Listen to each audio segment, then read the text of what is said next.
Hey everybody, what's going on? Gestalt Education back for another year. We're going to start this year off right with letting you save some money. So two of our favorite people are the Core 360 belt and Human Locomotion, which is Dr. Thomas Schaud. So don't forget, if you use the code Gestalt for the Core 360 belt, you get $5 off all belts except for the Ohm Track sensors. So Brett, what are some of the Schaud's favorite, some of your favorite Schaud gadgets? Well, I mean, he's got a trunk full of gadgets, but I think my favorite one definitely would be we use the Toe Pro quite a bit.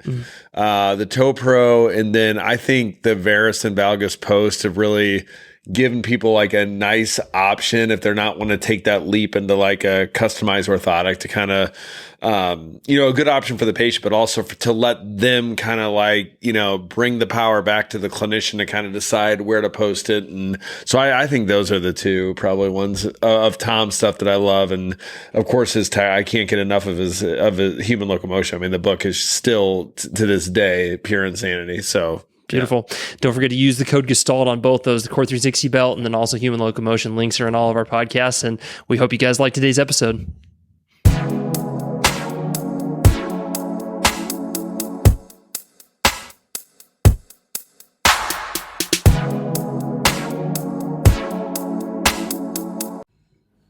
All right, everyone. Welcome to another episode of the Gestalt Education Show. Today, we finally got a good day of weather out here in Phoenix, and so we're outside. So if you notice a little bit extra noise, that's why. We opened a special bottle of wine for our next guest, and I thought we should enjoy it with some good weather. And so today we're sitting down with Neil Rampe. So Neil is someone that I've heard so much about through you, Brett, number one, but then also just through other people praising him for who he is, which is another just an amazing example of integration when it comes to professional baseball, taking multiple different systems, combining them together to help his athletes be the best possible way. And it's hard to believe, but another disciple, Ken Crenshaw again, another freaking Ken Crenshaw guys. Strikes again. That's exactly right. So basically, we should just rename this podcast to the Chronicles of Ken Crenshaw. Exactly. But Neil, you've been lucky enough to be the head guy. You've been lucky enough to win a World Series with the Dodgers. Start us along. Have you always kind of been obsessed with this integration piece? Where did that kind of start for you? I think a common theme that you hear with a lot of people as they climb personal journeys is they're all usually very curious people. I remember I was a student athlete at the University of Findlay, small Division II school in Northwest Ohio. And it was my senior year of college. I was going to graduate with a degree in sports medicine, athletic training, a degree in strength and conditioning. And I was like, I'm a semester away and I still don't know anything. Yeah. And that makes some people nervous. But I remember going at the time, Cal Dietz, which, the performance world may know, and University of Minnesota and whatnot. He was the strength coach at my undergrad school. He was a student. I kid around that Cal was like an 8th year senior my freshman year there. But he came back after doing his graduate assistantship. He was the strength coach at my undergrad. And I just went in, I said, hey, I'm graduating in a semester and don't know anything. I said, I'll work for you for free for a key to the weight room. A lot of Division II schools are overworked, under-resourced, undermanned. And I just wanted to log some time out of that curiosity piece. And so that was kind of how the whole journey started. Because I initially wanted to be a strength and conditioning coach, but in the 90s, you're like, maybe that's not the most responsible profession just yet. It was on the luxury spectrum, not the necessity spectrum at that time yet, 25 years ago. And so from an integration standpoint, I graduated, and a question a statement I guess I kept telling myself is, I'm just like, there's more to this. And that's just something I started my master's degree as a sports psych major, actually, because I just knew there was more to than what I had just learned. And you kind of look at every athlete as like a performance puzzle. And if all you know is, say, strength, range of motion, nutrition, like that's a 3-piece puzzle. There's a lot more pieces to a puzzle when it comes to that. And so I went down that path. I started my master's degree at San Diego State in sports psych. Cal took the head job at the University of Minnesota. He asked me to come over. He said, hey, stop going to school, get a shotgun and some golf clubs. You're moving to Minneapolis, and you're going to be, you're going to be an assistant strength coach with me. So I did that, which was wildly valuable to just watch movement for 60 hours a week. A good day as a college strength coach is 6 in the morning to 6 at night, like just how you punch a clock as a strength coach in college. And so again, you're watching at that time my young athletic training eye and my young strength and conditioning eye, and you start to see patterns, and you start to see themes, and you start to see postures, and you start to see what the special ones can do, and why do they make it look easy, and why the guys that look like they should be able to do it can't do it. So you start to have these working hypotheses, but it kept going back to like, there's more to this. And so that curiosity piece just kept driving it. From Minnesota, I went to Boulder, Colorado, Boulder Center for Sports Medicine, was an athletic trainer at a high school, did some strength and conditioning stuff, some alternative sport athletes. And you just start to see different populations and what makes them good, or what are you missing in getting them where you need to go. From there, I went to University of Arizona, where I was associate director for performance. Again, 5 years of just watching movement. I had a license to touch as a athletic trainer, but you're never really taught how to. And at that point, I didn't have the luxury of a professional mentor in that realm. So I was doing 60-hour weeks as a strength coach at the U of A, and then I would go to school. I put myself through massage therapy school because I just knew there was more. So from 6 to 6 you'd work, 6 to 10 you'd go to massage therapy school, and you start to learn how to use your hands. And then, it's almost like the body starts to tell you a story. And what are your eyes seeing? What are your hands feeling? And it's just, there's more to this, or the curiosity piece kept driving. And then that would have I was there from 2003 to 2008. 2007, the D-backs guys called down to Tucson and said, "Hey, do you have any good interns that you'd recommend to us?" Just started dialoguing. That's the first time I met Ken and Nate, and Ken's talking about this guy that he just heard of, Pavel, Kolaj in Prague. And at that point, we had all kind of been through Yonda's stuff. I had the luxury of meeting Claire Frank in 2003. Ironically enough, that we're sitting at a Westin in Tempe. I met Claire literally 20 years to the year, about 4 blocks over here. And I did her Yonda course in 2003 at ASU. This was meant to be. At ASU, actually, now that I sit here and think about it, Claire's another mentor, but no one of us has all the answers. So it's, and this is something I learned from Ken too, like you can't receive with a closed fist, right? So like you just open up. Greg Rose has this saying, we were talking about him earlier, I'll show you if you mind if you show me yours type thing, right? So it's, hey, clinical pearls. Like, hey, what do you do when you come across this? Too far. Yeah. But I met Ken, and all of a sudden he's talking that, and I was kind of going down the PRI route at that time. You got 2 guys in high-level sports talking about diaphragms, which, again, 15, 20 years ago was a little bit funky or non-traditional. And we started a relationship, and I tricked them into giving me a job. They created a position, and I had the luxury of working with the D-backs piece and meeting Ken, and I consider Ken a dear friend to this day, and obviously a huge professional mentor of mine. How often do you rub that World Series ring? Nah. You know what, man? He's an OG though. He's got a Braves one. He does? Yeah, I didn't know that actually. Yeah. Okay. Yeah. Ken's got himself one, absolutely. Okay. Yeah. Never mind. So I stand corrected. Yeah, no. And then I just learned so much there of how to develop professionals and people, A, as yourself, and then B, how do you make it about something more than just yourself, whether that's with the athletes or in grooming and developing and cultivating a healthy environment for staff members and whatnot. So what do you think then, Neil? I mean, I've been dying to ask you this question. So you've obviously won a World Series championship. What do you think has to happen within a team to where, a lot of people are saying that the sports agents are ruining sports, because basically what happens is the agents have the player's best interest in mind, which isn't always the team's best interest in mind. So what does a team eventually like all rally around to where they basically put their own needs aside and say, let's make a run for this? Like what has to happen within the team for that to cultivate and to happen? I think there's a lot of different. First thing I'll say is no matter how much money you have or who's on a roster or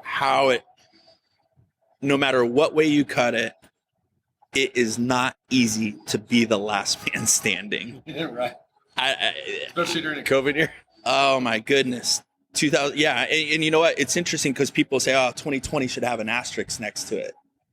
And I say, yes, it should. And they would say, it's only 60 games. Too.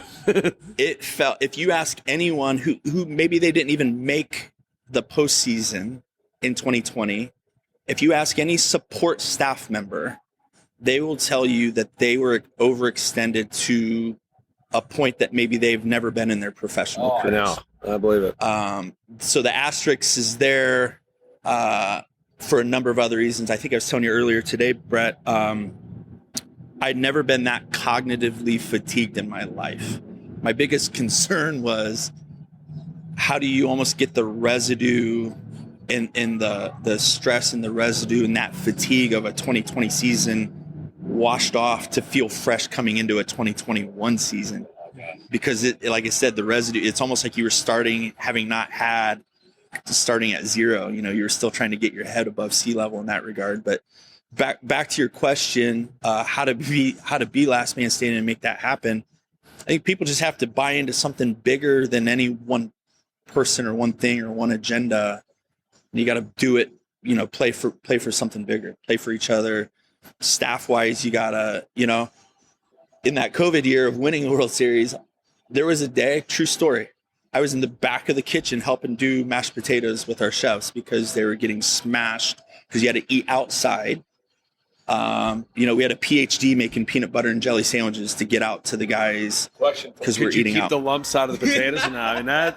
I do not like pulp in my mashed potatoes, but like everyone was just asked to check your ego at the door. Who cares what you like? Do what it took to try to be the last team standing. One of the most things, like watching games during this time, was how freaking quiet it was. So I want to ask you a couple questions from a sports psychology standpoint. Did you notice that some players actually performed better in that setting because there wasn't the pressure of all the fans there? And then my guess would be some players actually do better with the pressure of having that energy of people there. Did you notice any of those trends depending on the particular player? A couple of general themes I would say to that was, I think it was a challenge for players to try to artificially create the environment without the environment being in. The fans and the energy and the announcements and the whatever. It literally felt like you were at a high school Legion game some days because a foul ball would clank in the stands and be deafening. Like you just hear a foul ball reverberate in a stadium. Or players who'd maybe been taken out of the game or a pitcher's done and they're in shorts and a sweatshirt and sandals sitting in the stands watching the game be played. It was just a different year. It's what it took to get through the year. Yeah, I would say you deserve a double asterisk for what you guys all went through. But it was so many alternate sites, and so many people were asked to get out of their comfort zones and wear hats they'd never worn before. And I think it goes back to anything. You look at the human organism. You look at that year. You have to be adaptable, right? Like you have to be able to adapt. Yeah, you have to be able to adapt. What do you think, you and I, when we were trying to get wine glasses a second ago, in traditional companies and business management, we talk about vertical management. You seem to be a big proponent of more of like horizontal management, direct reports, where we're not so reliant on one person for this organization to go. Can you talk a little bit about like the importance of that, to where you almost have multiple leaders in that, and how that is like critically important in these organizations and professional sports? Again, I feel like I have to go back to Ken on this a little bit of just, I had the luxury of having a good upbringing as, my family, a two-parent home. And then I also am doubly blessed in that I also had a fantastic professional upbringing to kind of learn the how-to model maybe at times, instead of, maybe a how not to model. But as it relates to that, there's a quote I think about from Steve Jobs a ton. He says, you hire good people so they can tell you what to do. You don't hire good people so you can tell them what to do, right? Like, trust your processes. Because if you have a vertical hierarchy, and again, at some level you have to have structure and all of that, but I think if you have overlying and overarching themes that people know, like, hey, is the decision I'm about to make consistent with what we believe in? Do it. And I think the other piece there is as you're trying, you want to hire people who will be taking your job, hopefully. It's you don't want to create artificial ceilings. You want to be able to hire people to say, wow, like, this is a head trainer one day, this is a minor league coordinator one day, this is a whatever that may be. But I think the biggest thing you look at when you hire is it a good human being, high character, high integrity, big motor? Because you got to trust that you can grow that into what they would want and what you would want. If you hire, I think I sent you a clip, the Simon Sinek trust versus performance thing. The trust piece is huge too, that everyone has everyone's best interest in mind, that individual motivations don't trump the better the team. And I think the thing that you see, at times with young professionals as well is, I say this because I was this guy 15, 20 years ago. You held an absolute premium on hard skills. And I'm going to go to every course and I'm going to be the best at this, that, and the other. And your rubric by which you think you're getting graded on is whether or not you technically have all of these hard skills. And as you get older, the soft skills piece, we talked about it today of the rapport piece and how you treat people and how you communicate, and can you create a message cleanly to people. The soft skills piece, because the front office may not know technically good from great from average, but they know the interaction they had. Was it positive? Did did the athlete feel like they got your best foot forward? So I think that's a big piece is to develop that piece in that hierarchy. And another thing we talk about is team ability. Who cares about titles, right? Like, call me the janitor for all I care. Like, can you lead a group if asked to lead the group? And more importantly, can you follow the group when asked to follow the group? But if you wait for quote unquote the boss to tell everyone what to do, you're never going to move a vision and what you want to do forward. It's going to get bottlenecked, right? Like, trust your processes, trust that you're hiring the right people. And that's when some cool stuff can happen, I think. What do you think as far as, when you're in these teams, the unwritten rule is stay in your lane.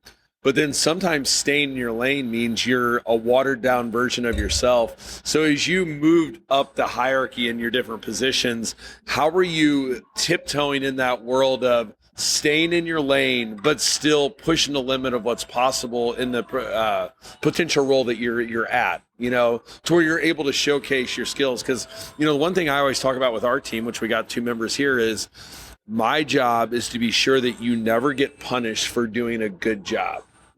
And what's weird about teams and businesses and professional sports is sometimes that can happen, actually. Like, you can outperform maybe, like, in a corporation or whatever, and then you end up through the forces that be getting punished for that. So in saying that, how do you reconcile that thought when you're a young Neil Rampe? Like, how do you let yourself shine without maybe creating a shadow on the people around you? I think that ideology or definition changes as you go through your professional life journey. And what I'd say to that is, I think everyone should have clear communication with their employer or whatnot about what is the rubric by which I'm being graded on. And then with that also being said, if you're in a leadership position, there's a fantastic book, Multipliers, Liz Weissman. And you have multipliers and you have diminishers. I think if you are in a leadership position, your vision, can you multiply it? Let me ask you a question. Would you rather have a young staff member do an 80 to 85% as good a job as you could do, but learn in the process of doing it not quite as good as you?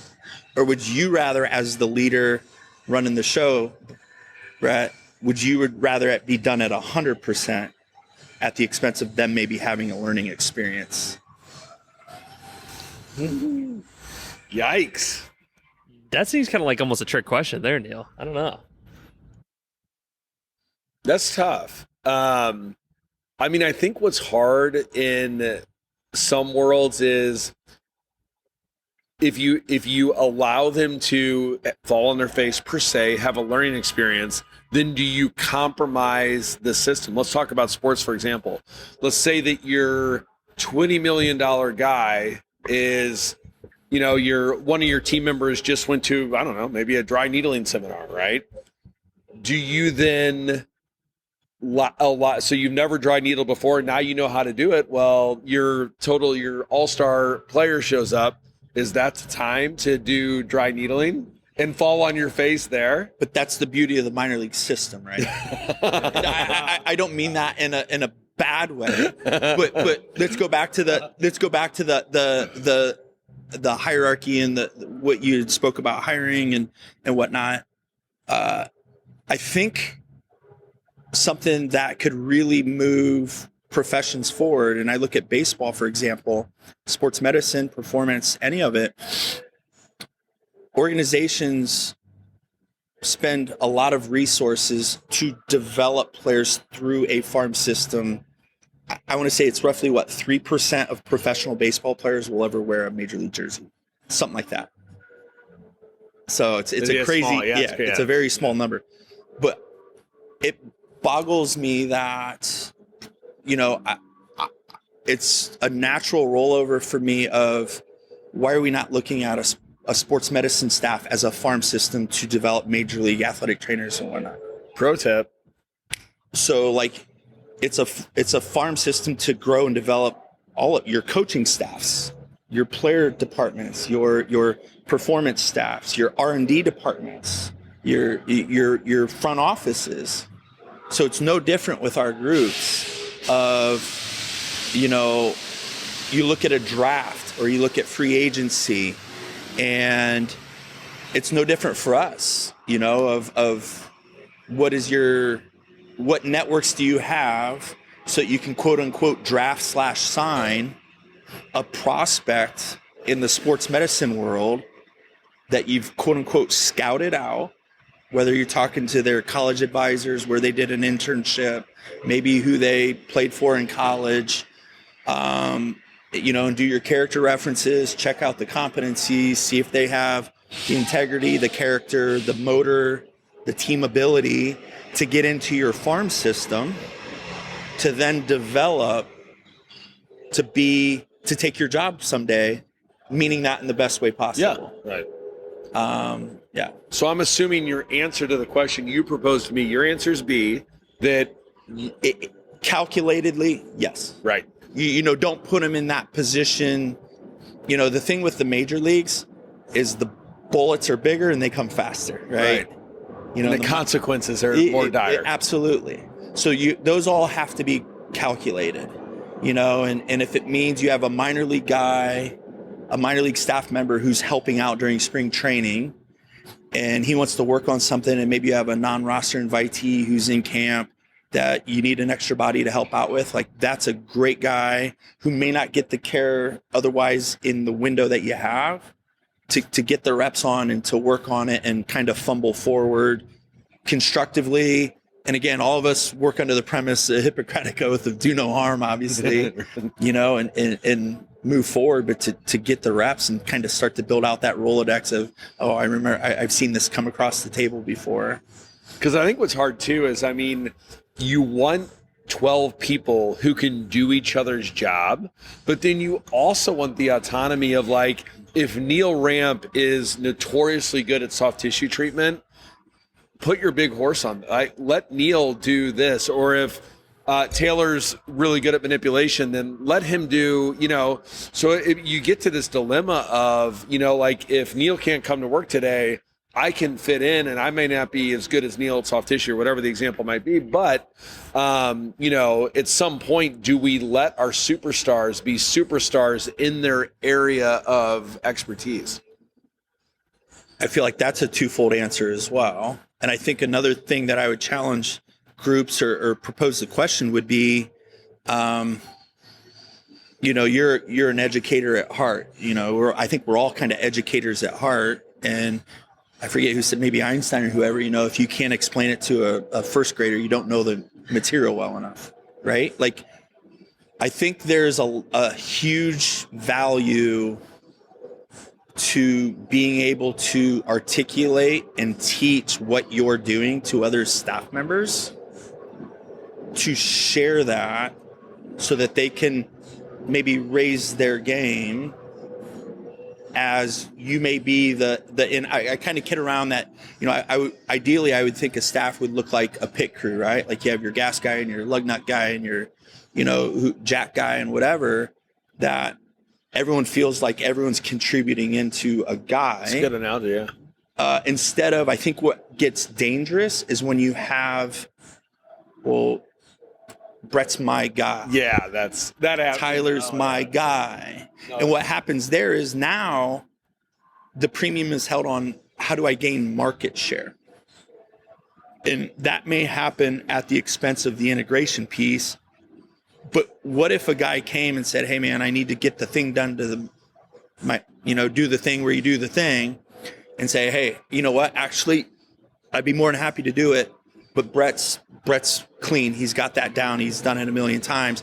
I'm actually learning from him right now. So if I can give you instant cred with the group as a teammate of mine, and then my challenge to myself is, can I raise my game to be serviceable or equivalent of how Brett gets that done, because it's his wheelhouse. There's a mutual obligation, and this is, I think, another challenge to groups would be, like, there's no reason why people shouldn't have mentor-mentee relationships under the same roof of, man, this is what's in your wheelhouse, share it with the group. And can you articulate it to me? Can I learn it? And then maybe there's something that I'm good at. Can I articulate it to you, and can you learn it? Because it then teaches. I think we should go to our graves never not being a teacher or a student, right? Like, I think, again, that's probably why we resonate and get along, is I think we're lifelong learners. And there's an element of being whether you're an educator or a coach. If you ask Ken's a coach at heart. Right. He's now at a point in his career where he doesn't need to do any of this, right? He's coaching front offices and coaches now. He's just playing a bigger game, right? Exactly, that's right. Which is cool. It's cool and it's liberating to be in that space. But I think, to your point, I don't think player care should be compromised for the learning moment. But I think it's also a judgment call of being able to say it won't be compromised.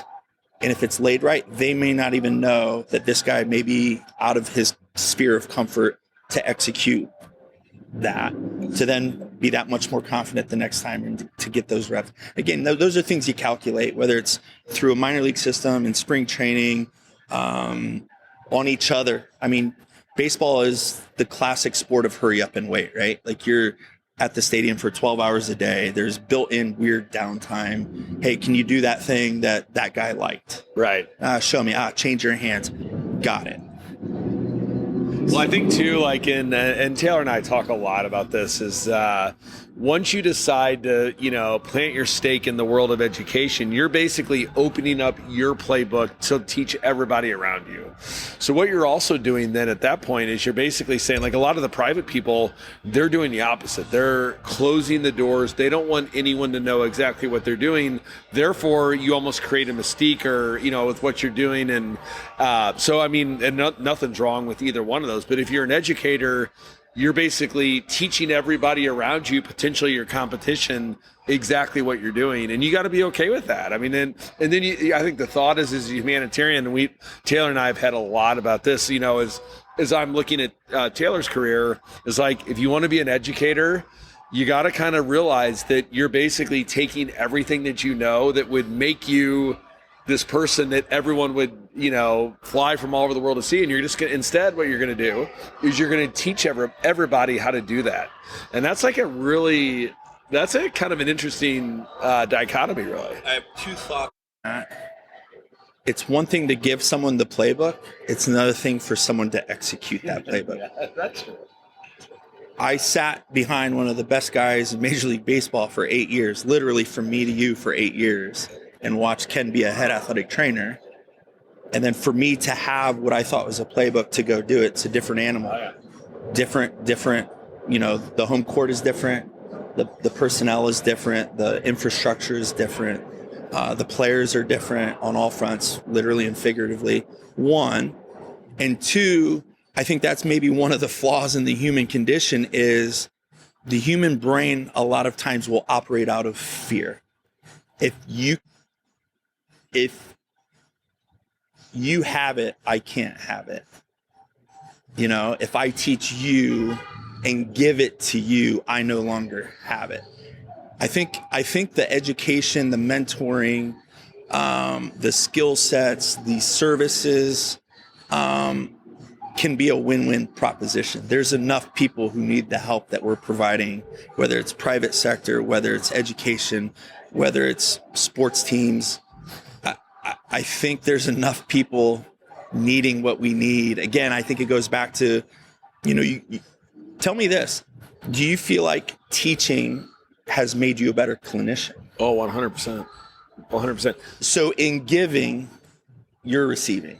Yeah, and treating patients is necessary for me to be a better teacher. That is like an absolute two-way street, So you're getting fed both ways. For sure. Yeah, that's right.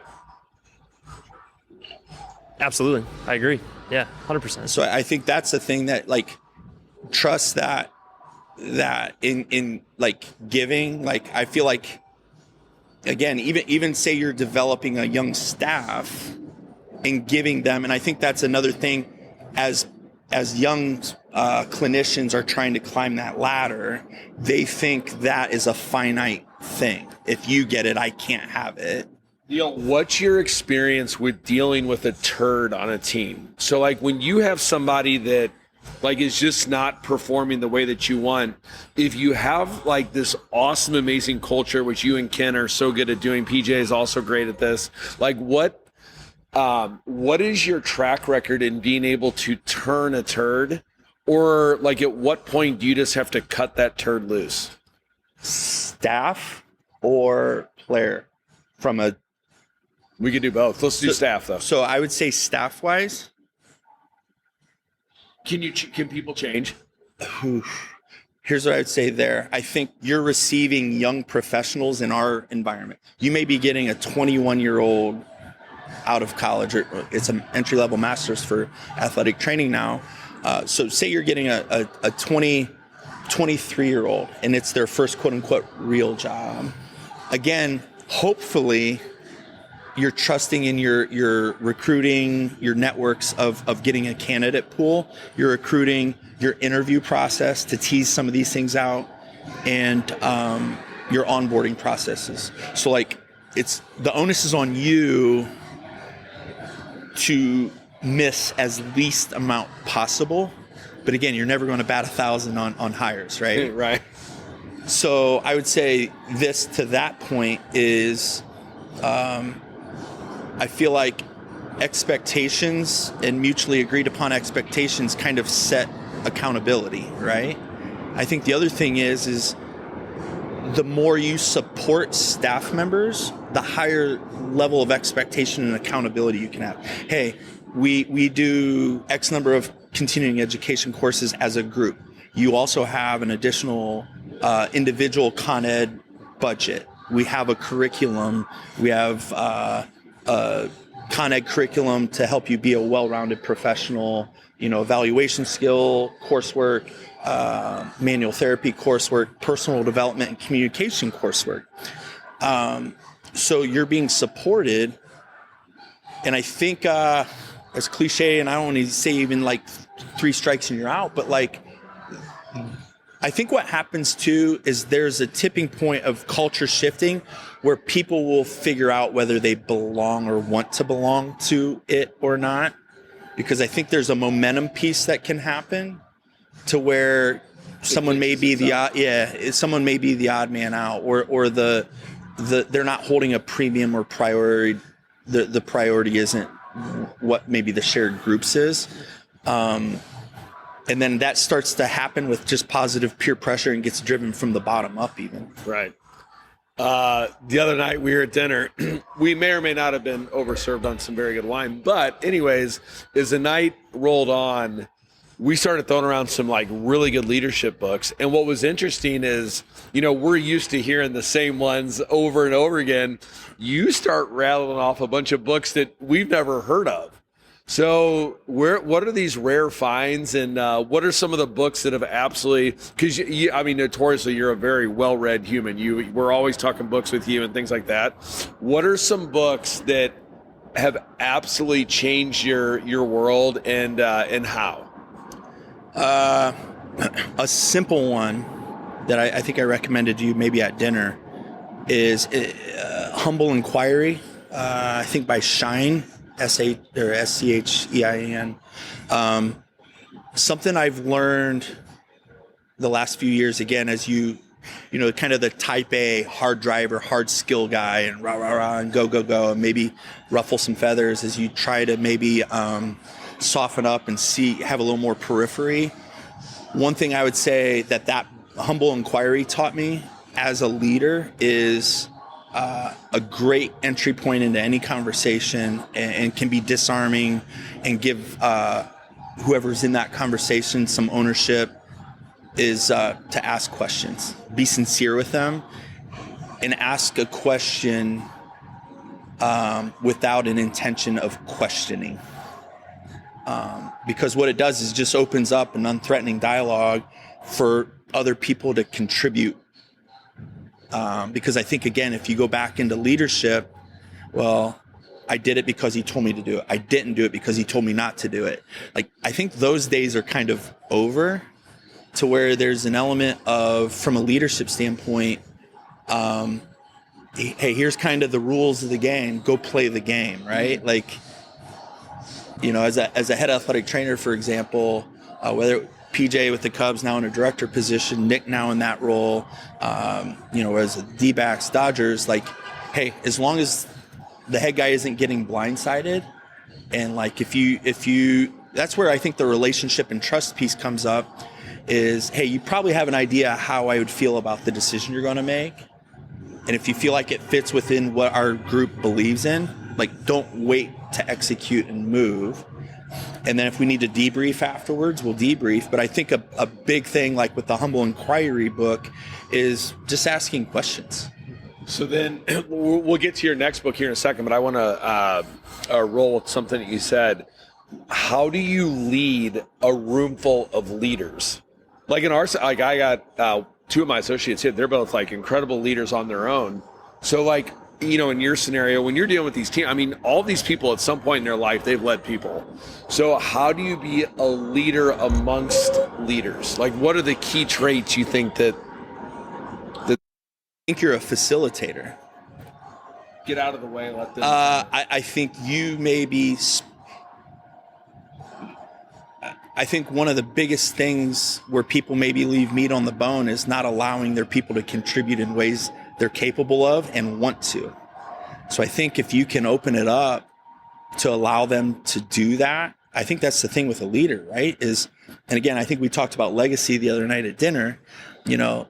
if someone's perhaps an egomaniac, their legacy may be, I'm going to moonwalk out of this thing having been king of the hill. I think other people have an idea of what a legacy means is I can moonwalk out of this thing and it won't miss a beat.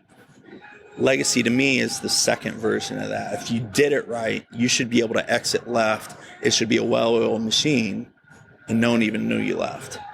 If you leave and the wheels fall off, maybe, what's that say about perhaps processes, people you're responsible for bringing on board and being able to execute a vision and a plan.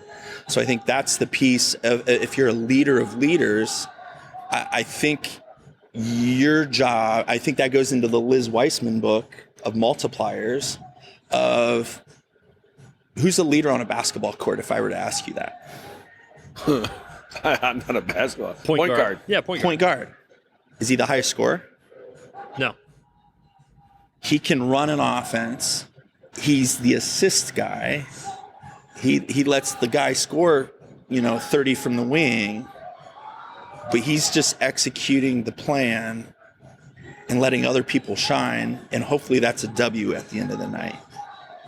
What was the book called? I think you brought it up, and Dippy brought it up yesterday about they looked at like these legacy teams and what they found. Captain class. That's it. Captain class. Yeah. This is such a crazy thought that like it actually wasn't the coach, it wasn't necessarily the team, it was actually the leader or the captain of the team that was so critical. And it may have not have been the best player. Right. I want to say, the book, and I'll screw it. It's been a few years since I've read it, but the essence of it is. What teams had dynasties? I don't even think the Bulls qualified. Seriously, the Celtics did. That's offensive. They looked at the All Blacks. Right? Yeah, I think it was the All Blacks, the Celtics, a number of different teams. I want to say like Jack Lambert was the Steelers guy in their Steel Curtain days. If you can't answer this, then don't do it. Who was that for the Dodgers? Do you think? Who, like player wise, who was the person who was that leader amongst the players that maybe we wouldn't think guy of? That I immediately thought of reading the book was Chase Utley. Yeah. He does have a reputation. And what I would say is this. Chase was a part of a couple of World Series.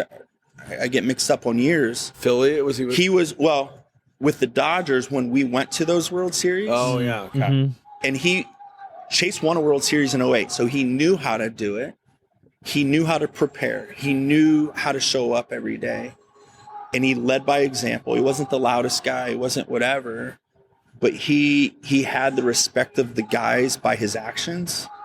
You would never not see him run out a ball through first. He's going to be hard. He's going to be studying pitchers. He's looking for what's happening in game, situational awareness. And his teaching, Chase is a guy I think of that regard. For sure. Another guy is as little as I think about, like with the Dodgers, Chris Taylor. Again, he's not the best player, but he can play 7 of the 9 positions for you if you asked him.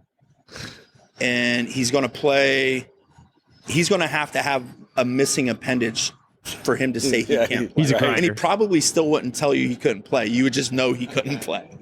It's amazing. And so like those guys, it's like, man, like that's the guy you want on your team.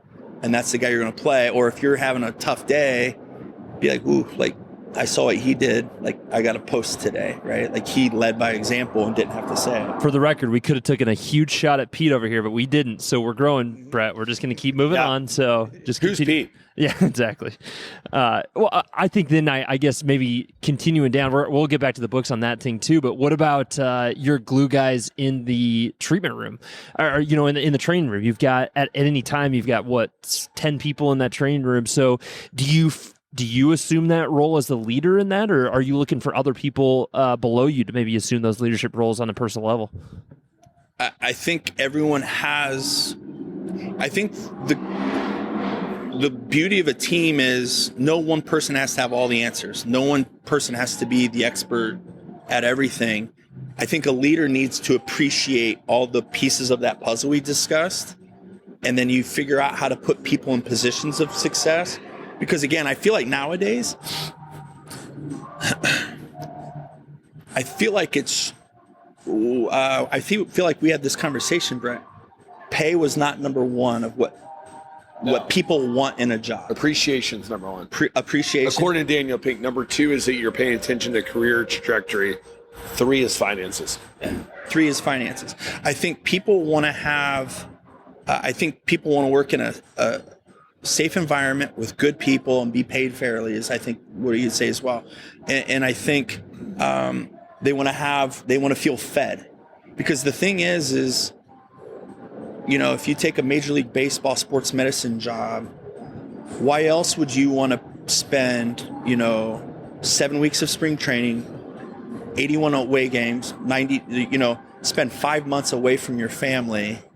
Like, there's probably other ways to make that money. It's probably not the piece, right? Like, do you like to be a part of something bigger than yourself? Do you like to have the rubric by which you're getting graded on be a result, so that your result in the training room contributes to result after the 9th inning is over? Yeah. And just being a part of something. So I think that's a big piece as well.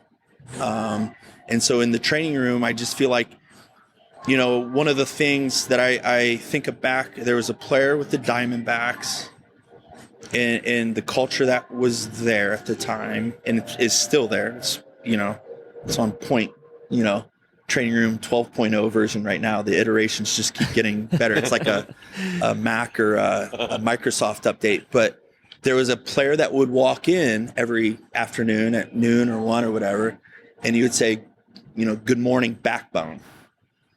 And that was probably professionally one of the best compliments, as benign or insignificant as it may seem, is that room, whether you're on a 10-game winning streak or a 10-game losing streak, was going to be a point of stability and consistency to a player. That they're going to get the same effort, that it's a safe space. You can come in, get treated. You're going to get the effort. We're not going to be on this manic roller coaster of, as the game went, so did the staff. You're going to get the same thing. And so I think that's another piece. Do you think that a culture of a medical staff could potentially help the culture of a team? Right. So, that's kind of a really cool thought. We talk about culture of teams. You only think about the people out that are, playing the game. But what a cool thought that we're like, if you're gaining all this energy as a medical staff of being like the best in the world at what you're doing, that actually would potentially bleed over to the players. Whether it's a medical, there, as cliche as it sounds, like there's a lot of times where it takes a village to raise a child, right? Right. And so organizationally, I think that's the challenge, right? Like, organizationally, what do we believe in? What are our tenets, our principles, our values? Mm-hmm. And then each department taking ownership of that. Maybe they spin it to make it theirs under those same guiding principles. But think about if you asked a relatively universal question, and you went through an organization and you asked a bullpen catcher and a hitting coach and the video guy and a sports medicine guy, and you got a similar answer to that question, that's pretty cool in a way. Yeah.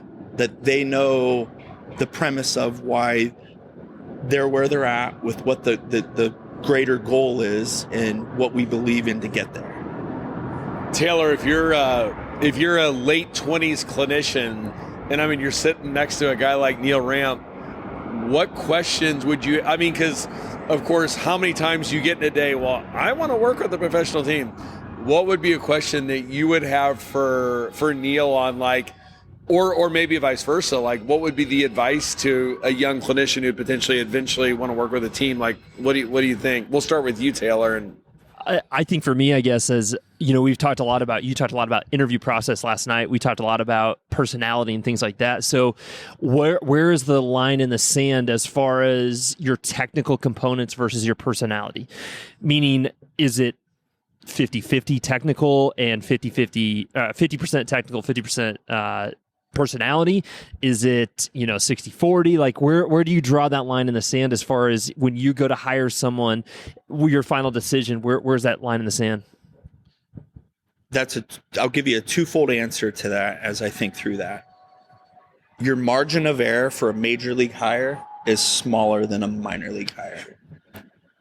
And again, I think you have to go back to trusting your processes. I will say this. I would say if the soft skills, character, integrity things are in question, that's a deal breaker.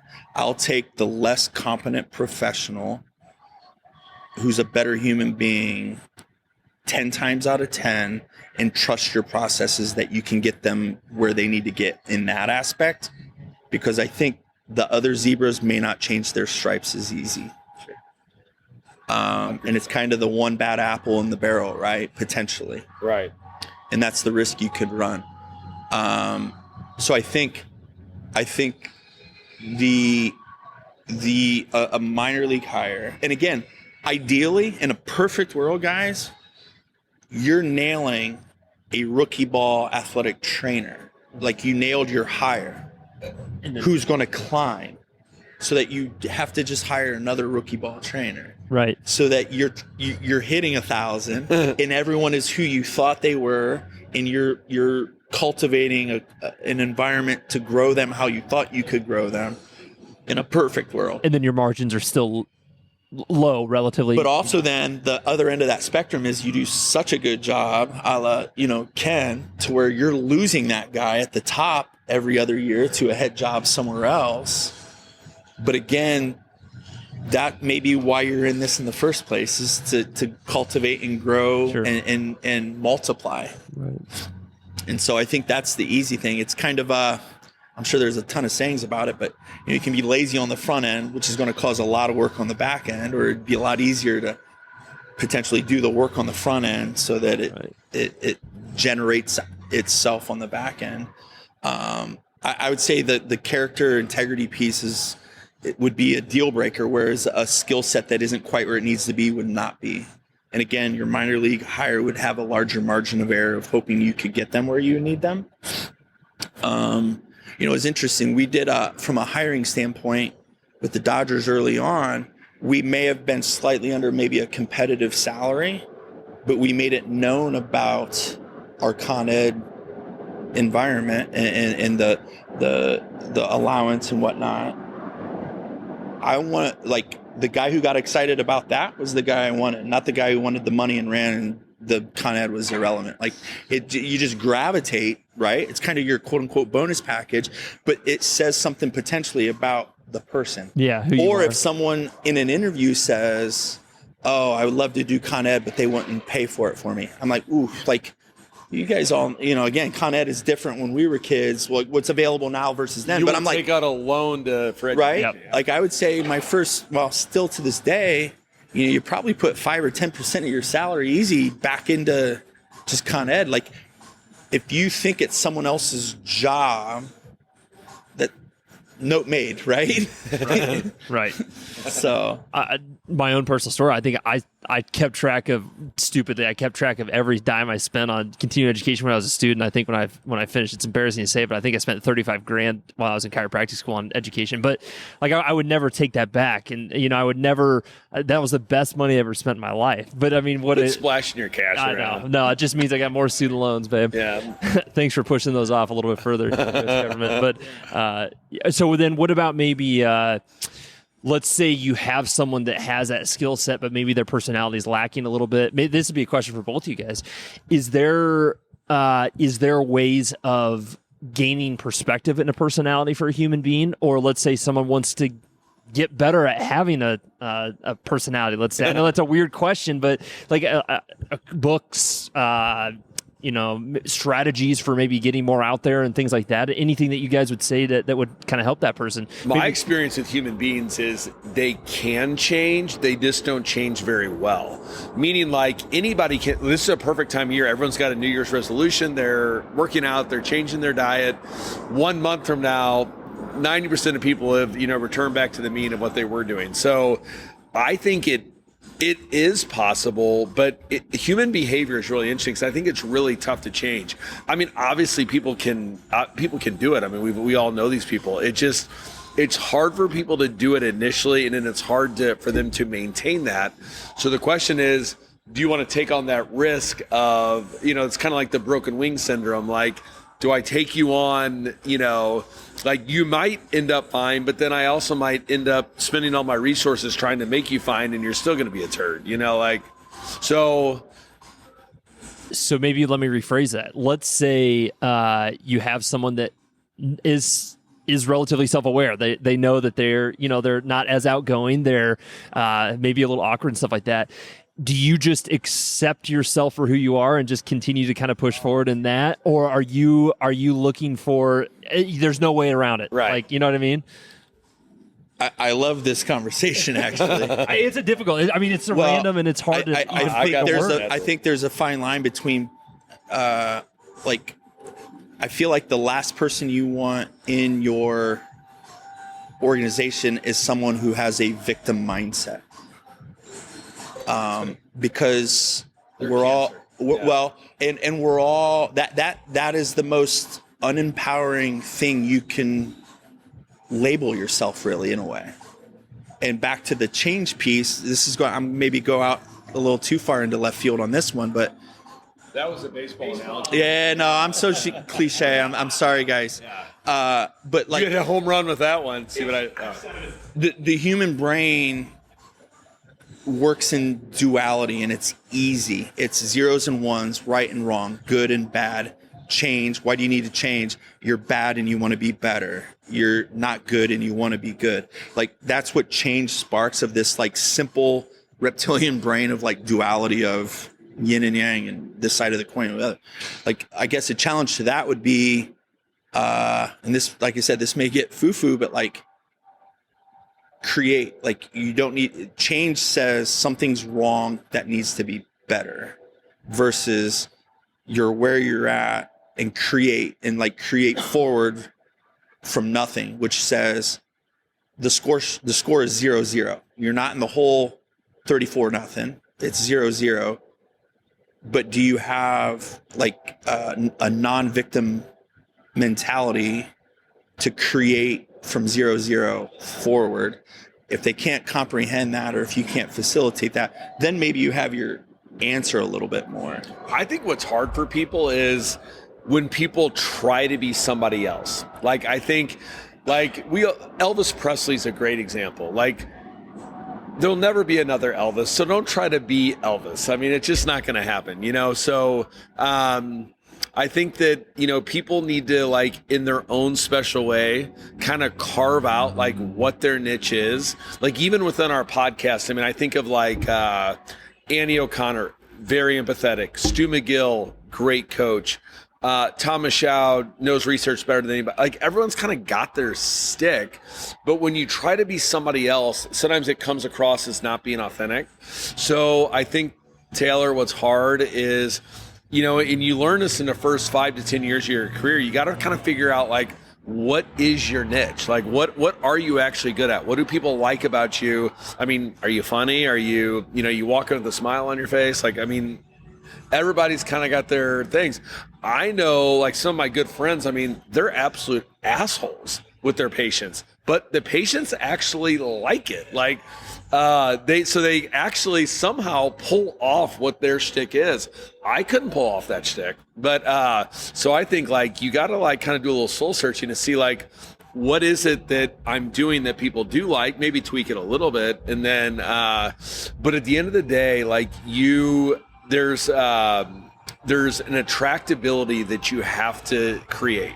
And that attractability can be through empathy, it can be through friendliness, it can be through being good at what you're doing. But at some point, you've got to be the person at a cocktail party that people want to be around. You know what I mean? That's always if I'm giving like a talk to our staff, I'm like, are you interesting or not? Like, if someone sits next down to you in a plane, are you an actual interesting human to talk to? Or are people putting on their headphones when you're around because they literally don't want to talk to you? And I think, like, that's a pretty good lesson. Like myself, I would say I'm actually a huge introvert. I can play an extrovert, if I need to, but at the end of the day, I am an introvert. Like, you're actually an extrovert, my wife is an extrovert, like, I can force it if I need to be. So I think you gotta, and I, early on in my career, I had to kind of figure out, like, what do I need to do to be able to, one of my mentors, Clayton Skaggs, great clinician, he could get people better by stroking his beard, so I mean, like, it just depends on what your shtick is, I think. I think the authenticity piece, it's dangerous that it's gotten kicked around a ton, but I think there's absolutely something to it. And to your point, standing on your own two legs, being true to yourself, and like being vulnerability is another word that kind of, gets kicked around, but there's a reason maybe, right? Yep. So like, if you can show up to work every day without having to wear the mask and carry the garbage can behind you, think about what you can give. The noises, you can silence the noise and you can be who you need to be. And I think that's the beauty of it all. It's funny, you were talking, like, my wife, one of our first dates, she smoked me right between the nose, just saying, like, what are you passionate about? And if I didn't have a good answer, she was probably just getting out of the car and we would probably never talk again, right? Like, there was no real tolerance of, like, something needs to set you on fire and you need to be passionate about something and whatever. And it worked out. One of our first dates, we jumped out of a plane together. Savage. Yeah. Subtle brag. So to your point, actually, you know what they say is the most sexiest trait a human being can have? Someone who's actually got a purpose. It's not looks, it's not personality. It's like being around somebody that's like, I'm going to go change the world in this.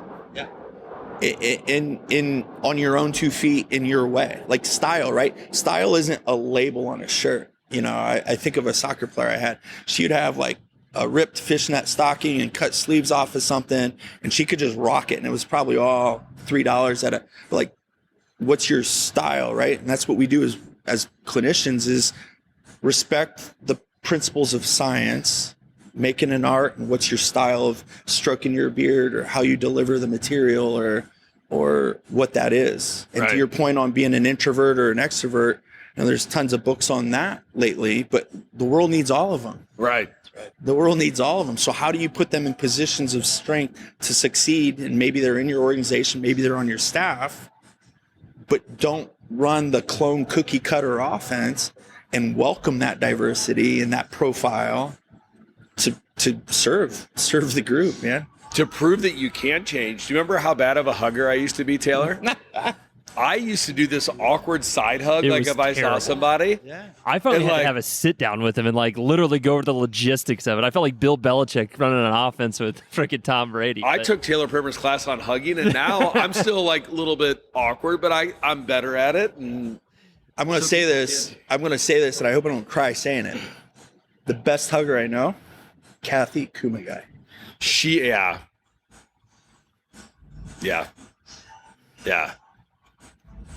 Yep. Sad. Yep. Well, I think if we can kind of put that is with the rub on the back, the whole deal. Yeah, no, she was the best hugger. Unadulterated, you got it. You got it all. Her feet might even leave the ground. Like, she was coming in for the real deal. Yeah. And you looked forward to it every time. Yeah. Love that lady. She was so amazing. Yeah, the reason I purposely asked that question is I've been thinking about it a lot lately. We've been lucky, Brett. We have so many good interns that come through the office, and I think the ones that make an imprint on us, the ones that we remember, the ones that were like, holy shit, those guys were awesome. Pete was one of those guys, right? They all were true to who they are, and they all were themselves. We maybe at first were like, what the fuck is this guy doing here? But then at the end, we're like, holy shit, like they were true to who they are. And at the end, you fit it. They all fit in. They all did. Yeah. So I don't necessarily, I kind of asked that question because I've been thinking about it, number one, but I don't think it's necessarily about changing or anything like that. I think that there's some things that you would definitely need to change on some personalities, but I think to your point of just being authentic in who you are, and as long as you're comfortable in your own shoes and authentic and relatively a polite person, I think you can fit into any group or any situation. So I think to add real quick to the young professional part on that is as you figure out who that is as a young professional, find an environment that will support that, one. Two, I think the ones that have done really well, it wasn't given. There's an element of adversity that probably had to be overcome, whether that's athletes, professionals, whoever you know. Like, usually it wasn't a smooth road. Like, the extraordinary ones usually had some tough stories. And whether the adversity was what level that was, if you haven't had that, this is going to sound messed up, maybe create it. Like, how do you get out of your comfort zone in your sphere of comfort to grow and expand? Because again, that's where the magic's at. Every one hallmark of every single person on our podcast is that, what they talk about is the reason that they are who they are is through adversity. I don't care if it is James Andrews, Thomas Bird, George Paletta, Annie O'Connor. They don't sit there and talk about their good times. They talk about, well, at this moment in my career, I got completely screwed because of that. It woke me up at 2:00 in the morning and I'm like, okay, it's time to, I'm a little bit pissed off right now. It's like in a fight when you get your nose broken, you're like, okay, now I'm ready, And they wouldn't trade it for the world. You end up saying, thank God I had that adversity. Absolutely. So, yeah. Absolutely. Yeah. That's right.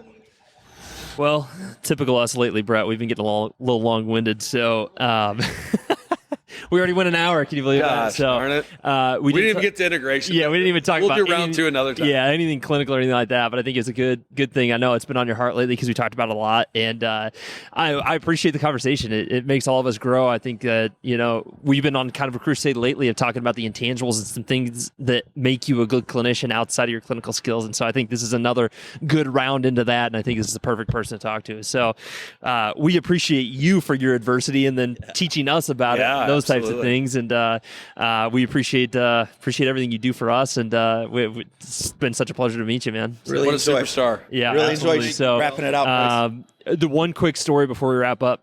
Brett, do you remember who we got this bottle for? Michael Gervais. Yeah, that's right. So we'll tag him on it. Yeah, see if we'll he drank tag it. him. So that was probably our biggest podcast to date at that point, and we had some adversity that day. Nothing was going right for us. That's for another conversation. But so I thought this bottle would be perfect for this trip, and we recorded our 100th episode not too long ago, and we're thankful for the people accepting to be on our podcast. Number one, we're thankful for the listeners, and we're thankful for the lessons that we've learned along the way. So I just think to close, be a little introspective into who you are, I think, as a person, and lean into that. Think about the flaws you have, and maybe find some advice with a mentor or someone that's going to be honest with you, and see if you can be a better person that way. And as always, be good clinically, damn it. I mean, because that's start number one, and then work on yourself, and the next thing you know, you'll be in Major League Baseball. So with that being said, guys, good luck with patients.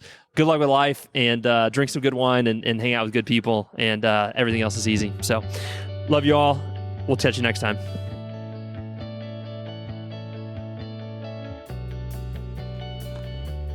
I hope you enjoyed this episode of the Gestalt Education Show. If you liked it, share it, subscribe to it, send it to your friends, send it to someone that needs to hear this message. We really want everyone to be able to tune in and get the best clinical advice that they can, which we're hoping that we're giving to you with these special guests. So if you have any questions, please feel free to reach out to us, or if you have any suggestions on upcoming conversations, let us know.